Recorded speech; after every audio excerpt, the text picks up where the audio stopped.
Good morning, guys. Welcome to my YouTube channel. My name is Crystal. It's Friday morning. Alexa, good morning. Good morning and happy birthday to the Queen of Queens, RuPaul Charles. Shantae, she stays. Alexa, how old is RuPaul? RuPaul is 63 years old. 63. Alexa, what's the time, please? It's 8:21 a.m. Alexa, what's the date today? It's Friday the 17th of November. Alexa, what's the weather like? In Rochester, it's 5 degrees Celsius with clear skies and sun. Today, you can expect lots of clouds, with a high of 10 degrees and a low of 5 degrees. Alexa, whose birthday is it today?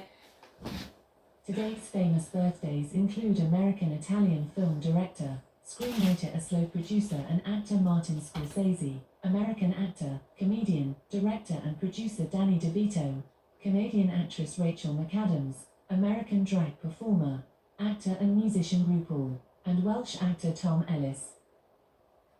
Right, guys, so it's Friday. The start of when it's Friday's finished, it's the start of the weekend. Not got much planned for today. I was absolutely terrified last night. I don't know what that was all about last night, why that happened. All I wanted to do was walk my dog. I'd had a peaceful, quiet walk in the afternoon, no trouble at all. The danger is when it's dark, you can't see people properly, and you know, people pretend that they can't see you, and they know who I am. So I walked out of my first floor flat last night, and I'm going to speak rationally and calmly. I'm not cross. My kitten has been tearing everything apart at the moment. I mean, for a small little kitten, it's absolutely causing havoc. You wouldn't believe how strong that little kitten is, knocking heavy things over. It's, you know, I forgot, because my cat that passed away was nearly 14 years old, and I'd forgotten what it's like to have kittens. It was 14 years ago, and I've got older myself, and the things that a kitten can get into and knock over and climb up is unbelievable. And the energy of Harry, just so much energy, just wow. So I'm picking things up, putting things away. It's getting knocked over again. The kitten's climbing up chairs, climbing on everything, and then you've got to watch your sofa because they start scratching the sofa apart. So just keeping an eye on things. Just at the moment, Harry just likes knocking things over, just knocking things down and knocking them over and trying to destroy them at the moment. And I'm picking everything up. And Max is just sat curled up, no trouble at all. He doesn't do it. He just sits down there and is good as gold. So as I was saying, I was inside my flat yesterday evening. I've been playing games on my Samsung phone. Basically, you've got there's a cooking one, because I love cooking games. I love cooking myself, baking. So I've got a cooking game, and there was another one I was playing, and I was also playing Scrabble Go, and I've also playing crosswords. So I don't have to go and buy books outside, crossword books. There is a crossword app on my mobile phone, so I like to keep my mind active. So I was doing crosswords on my phone, I was playing Scrabble Go, and I was just playing games, minding my own business. They were noisy next door, very noisy, but I wasn't getting angry. I was just sat down. I had the TV set on, I was watching the news, on the television. So I had the news on as well whilst I was playing crosswords and Scrabble Go. 10 to 7, right, is a normal time that I take my dog out for a walk, and I've been doing this for the past like 2 years. And I just got ready, and then I just turned the door handle, and then the neighbour came out at the same time as I did. And I know their dog is noisy, it's already jumped over my leg. So I quickly locked the door and I headed for the stairs. And all I heard was the next door neighbour say, "Go on then." And then I just rushed down the stairs as fast as I could, because I've basically gone to go in the lift and the dogs tried to follow me in there. Whenever I try and go out of my flat, it seems if they're in next door, the dog barks down the hallway, squeals. It's not just an ordinary dog bark, it sounds like it's going to attack you. I'm not saying it is, but it sounds really quite frightening. Squeals. So I got out of the back of the flats, and this phone number had been trying to ring me. So I walked on past at the bottom of the flats, and I walked around the riverside, and the phone rang, and I thought, well, let's answer it. It was a really heavy Irish accent. The guy said he was 60, but then we've had different accents before. I've taped them and put them on YouTube, these frightening accents. Different accents, it's scary. And all I saw was one woman in a bobble hat like myself, a lot slimmer, and her dog had a blue shiny collar around its neck.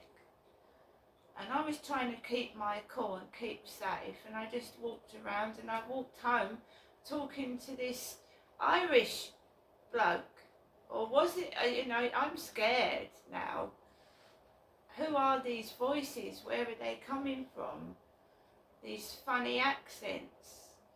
The one show was talking about Princess Diana as well. Of course, they're recreating things in The Crown, and Diana's been in the newspaper. I mean, she's dead, but they're recreating the royals' lives, aren't they? The Crown is. So there was a mention of Princess Diana last night as well before I left the building. When I came back, the noise next door was absolutely terrible.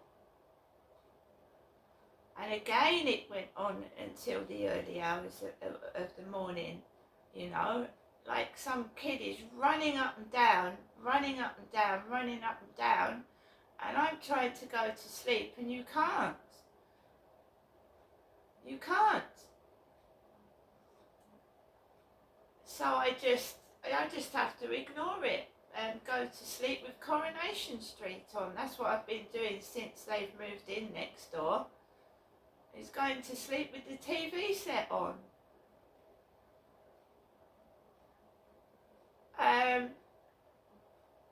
She's a single mum with a couple of kids. I'm not banging on her door. I'm not a nasty person. I don't lose my temper.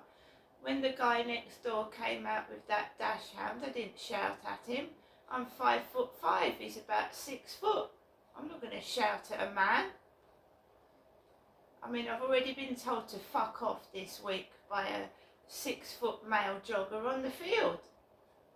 I don't get into altercations with people because, I just like to keep myself to myself now. So I watched Coronation Street. I tried to concentrate on like crossword games while they were making a racket next door, right up till the early hours of the morning. and I went to bed, and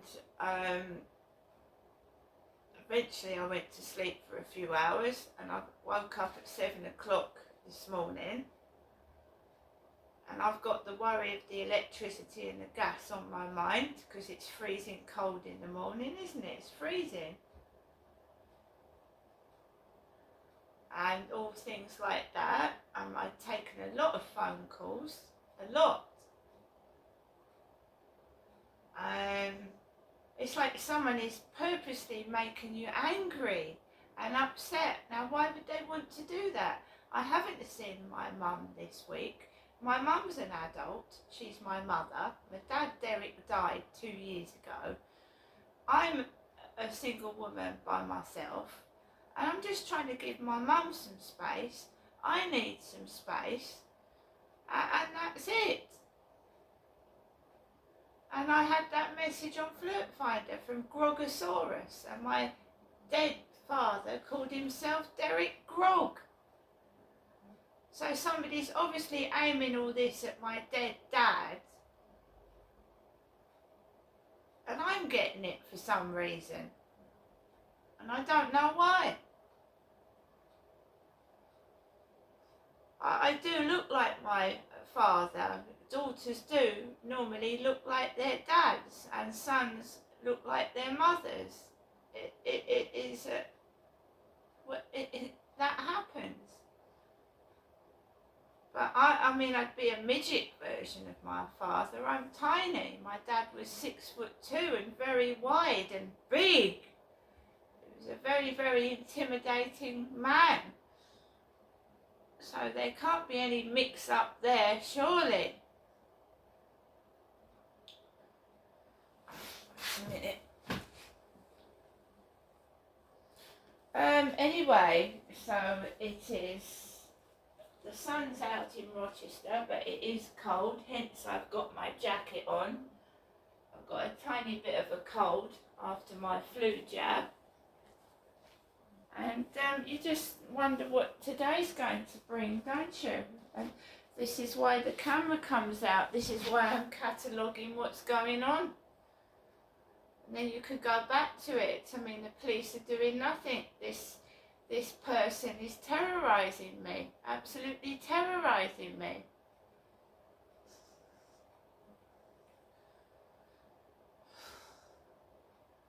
I'm not saying that the neighbour next door came out on purpose. I'm not saying that at all. I'm just saying that dog is frightening. The noise it makes and how it goes at you, you know, it just scares you.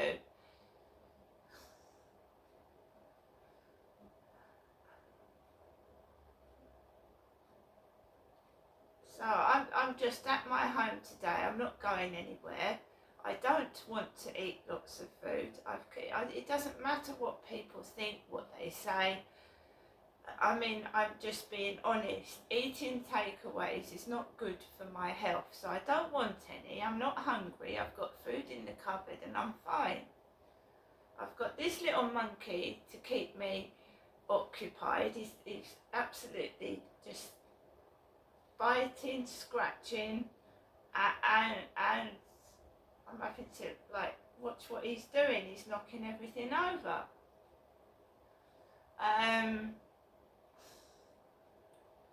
It is cold. I'm going to have to put the emergency credit on the gas a bit later on, which I would do.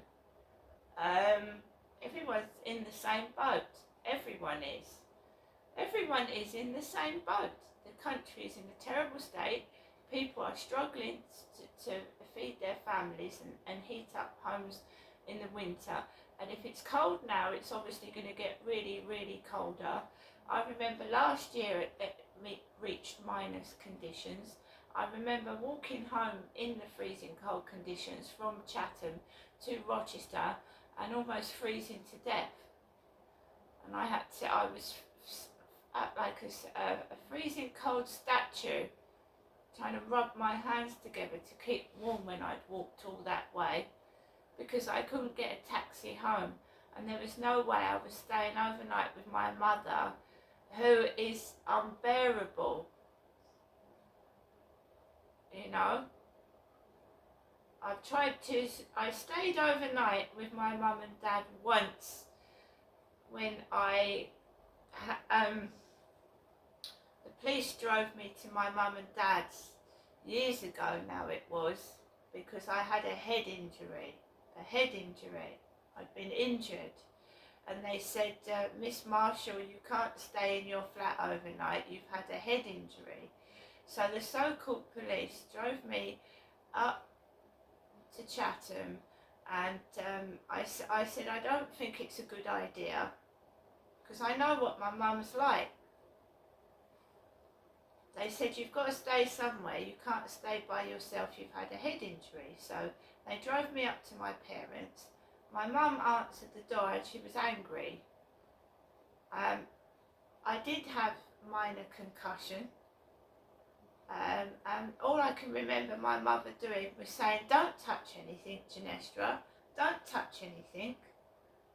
And keep coming out of the bedroom into the living room to see if I'd pinched anything. And I had mild concussion, and the radio was on full blast. My dad had put the radio on the highest volume possible, and I'd been hit over the head. And all I wanted to do was go to sleep, and I couldn't.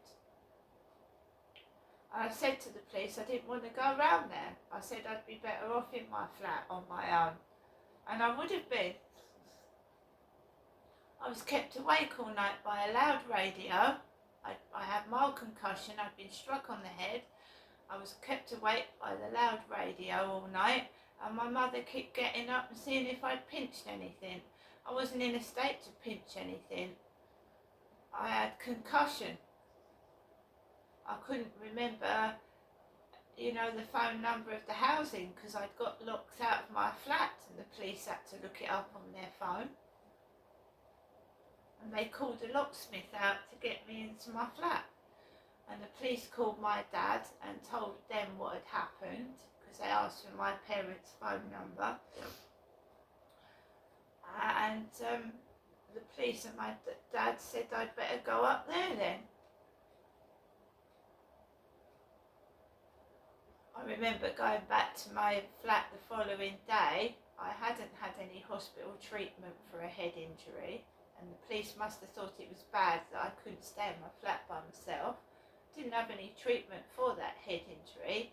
My dad wanted me out of his flat by lunchtime the next day. I still had concussion, and I was left on my flat on my own anyway, waiting for someone to come and change the locks, because I'd been attacked and hit on the head. So someone came out the following day to change the locks, and I'd had enough. I'd had enough of everything and everybody, the way I was treated. I just sat on the bed for the next day, wondering what the fuck was going on, why this was happening to me, why I'm not getting any medical treatment, and the same thing started going on over and over again, being mistreated by men, and shit was still going on. No follow-up by the police. I was just left to get on with it, with mild concussion. All I was given was a pink ibuprofen tablet, which my mother said she was allergic to. Ibuprofen, I'm not. I was given made me feel sick. I felt like throwing up and dizzy. And they didn't deem it necessary to take me to hospital. You just get tired of it. You just know that you've got to look after yourself, defend yourself, because no one's going to help you. That's my case. No one does. And I know there's other people that out there like it as well. And I know they're hiding something. I just know they are, but it's never going to come out. Like Prince Andrew's dirty wrongdoings are all being hidden till he's long dead. And it's not fair, is it? So it's all hidden and under the carpet, and I have to take a camera outside for my own safety, so it picks up number plates of cars that are trying to reverse into me and what people are doing. And it's a great phone because it actually picks up people in the dark, because I used to get, when I used to go onto the field a couple of years ago in the pitch black, I used to get young women let their dogs off at me in the dark, and you could hear them giggling while their dog was jumping all over me in the pitch black. And then my mother would ring whilst these girls were like, I don't know what they think they're doing. Just hunting me like a fox, you know, like hunting a fox. You know, like posh people hunt foxes. They let the fox go and then the fox hunters chase it and brutally kill it. But every time I go on the field, I feel like I'm being hunted like a fox. And they giggle while their dogs jump all over me. Giggle. They think it's highly hilarious. And now when you've got the camera rolling, they obviously don't like it, but some of them just don't give a fuck anyway. They don't care what they do, whether the camera's on or it isn't. Anyway guys, I'm going to upload this and then I've got to put my emergency credit on my gas. A very interesting life I lead. See you later.